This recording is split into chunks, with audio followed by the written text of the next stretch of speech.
Ron DeSantis, ladies and gentlemen, is really fighting for freedom in the state of Florida. What do I mean by that?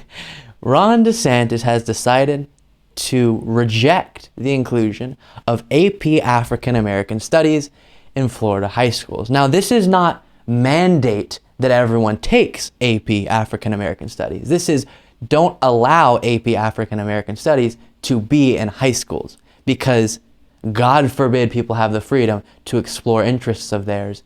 In this situation, the history and information and all these different fascinating elements of a study like African American Studies. Let's take a look at this being reported from CNN. The administration of Republican Governor Ron DeSantis of Florida is blocking a new advanced placement course for high school students on African American Studies. And of course, by the way, if you didn't pick up on it, at the beginning when I said he's fighting for freedom, I was kidding. In a January 12th letter to the College Board, the nonprofit organization that oversees AP coursework, the Florida Department of Education's Office of Articulation said the course is inexplicably contrary to Florida law and significantly lacks educational value. The letter did not elaborate on what the agency found objectionable in the course content. Well, they're trying to teach history. That's objectionable enough.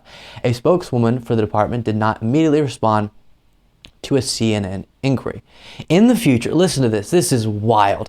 In the future, should College Board be willing to come back to the table with lawful, historically accurate content, FDOE will always be willing to reopen the discussion, the letter stated. So we've seen from Ron DeSantis over pretty much his entire time being governor, the obsession with critical race theory. Now, since its inception, and I mean the conversation about it, once it became something everyone was talking about, it became pretty clear that this isn't actually something being taught where they're saying it's being taught. It's a high-level course for college students and beyond. And so it didn't make much sense that they were saying keep critical race theory out of our kindergartens, because that would be similar to saying, you know, some high level of calculus out of our kindergartens. And they said, no, well, sure, actual critical race theory is not in kindergartens, but the principles of critical race theory are in kindergarten. And then what they say is that the left's trying to teach their kids to hate one another because of their race and hate themselves if they're white and all of this different stuff. And to me, you can find some weirdo examples of a teacher who completely misses the mark on trying to teach the history and takes it too far.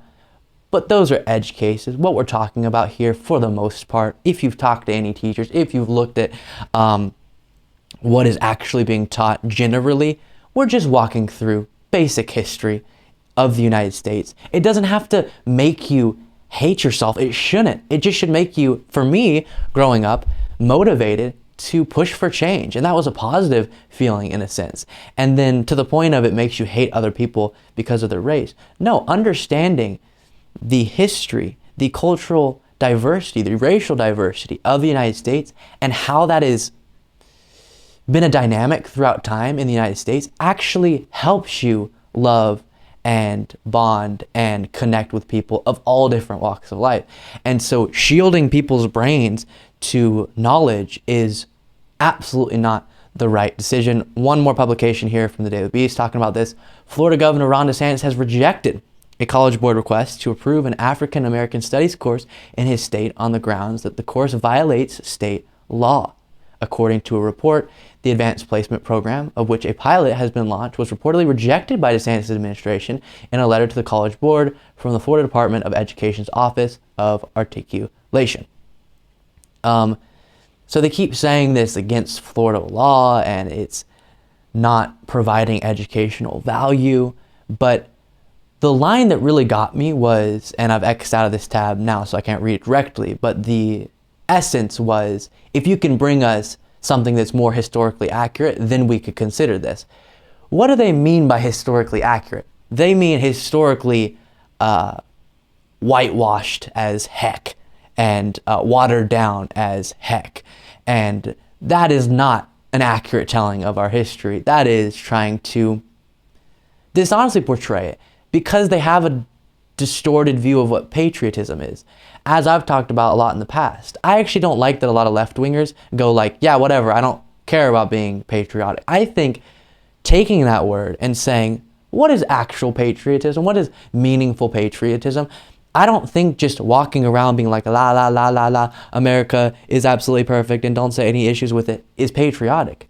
I think just like how if you love someone, you try to help them get better. If you love your country, you want to make it better.